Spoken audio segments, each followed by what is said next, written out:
My name is Becca St. James, and I am the creator of Edancer. I would like to let you know a little bit about my project, Edancer. Edancer is about 8 erotic dancers who ultimately save the world by stopping the CIA and the Russian mob from infiltrating a deadly strain of heroin into society. The story starts out explosively with a story about an erotic dancer who has just been let out of a mental institution for trying to kill herself. She's obviously not right and should never have been let out. She is sitting in front of her father's house talking to her sister on the phone about her father and her mother and how they abused the two of them.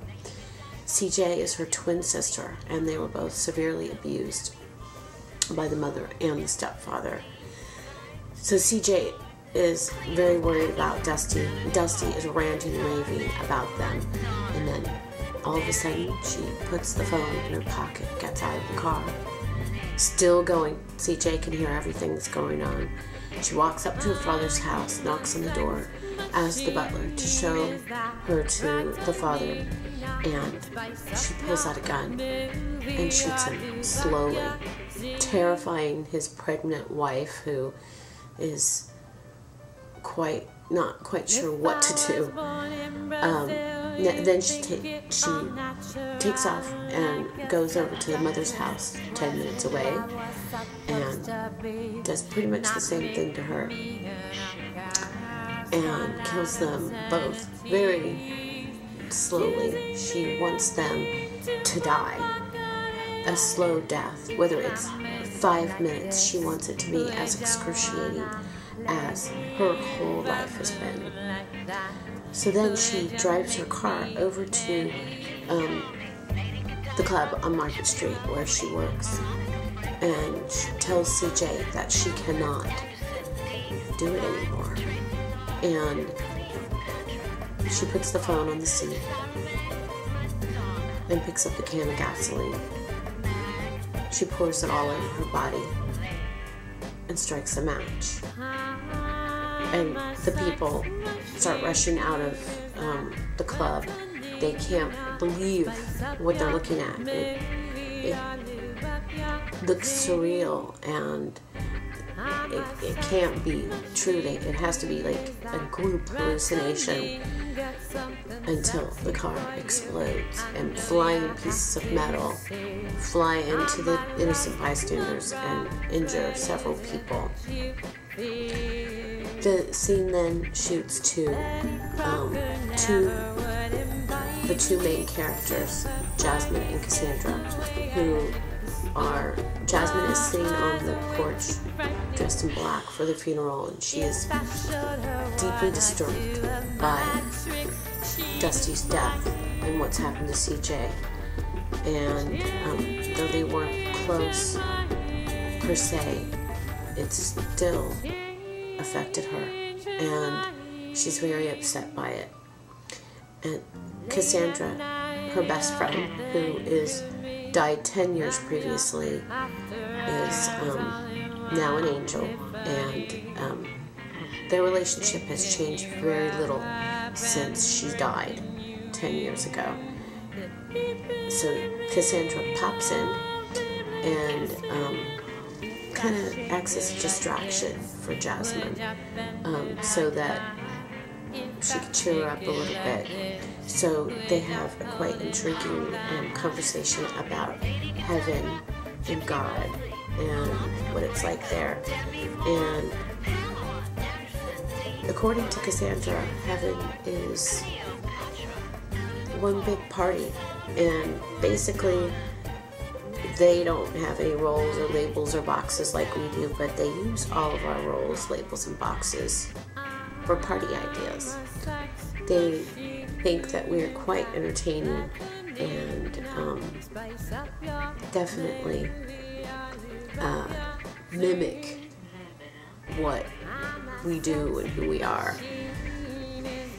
because they find it quite entertaining.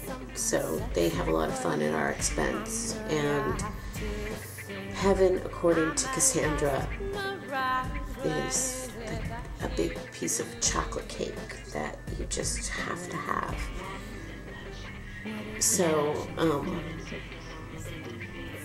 she's telling Jasmine about heaven, and Jasmine, she's just like never heard Cassandra talk like this, and maybe she's never listened, but she starts becoming very intrigued about Cassandra's life. Then Cassandra tells her that she's got a guy coming in who's going to have regular potential, and so she goes to work. She goes to the funeral and then to work, and she's right, as Cassandra is always right.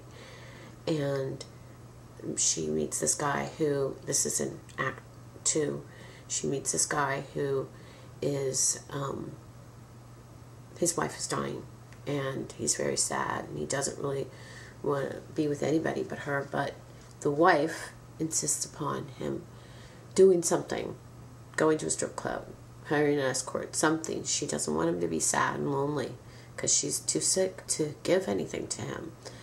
So Jasmine meets him, and he gives her a lot of money, and he's a really nice guy, and he ends up being kind of a really nice escape for her because he's not like the rest of the guys that come in there. So then she goes home and wakes up the next day and is quite concerned about Annie. Annie is a dancer at the One Stop, and her uncles came into a restaurant several days previously and informed her she's going to be laundering money for them. And then a couple nights later, they come into the club and start throwing around huge amounts of money, and involving all of Jasmine's friends. And Cassandra and Jasmine realize this is not good. And how do they play interference is the question. So that is the pilot of Edancer, and I hope you enjoyed hearing about it, and I would love to share more information with you about it if you're interested in producing or directing it. You can find me at Becka St. James, BECKASTJAMES @edancer.net, and I would love to hear from you. So please contact me of any interest you have in Edancer, and have a great day.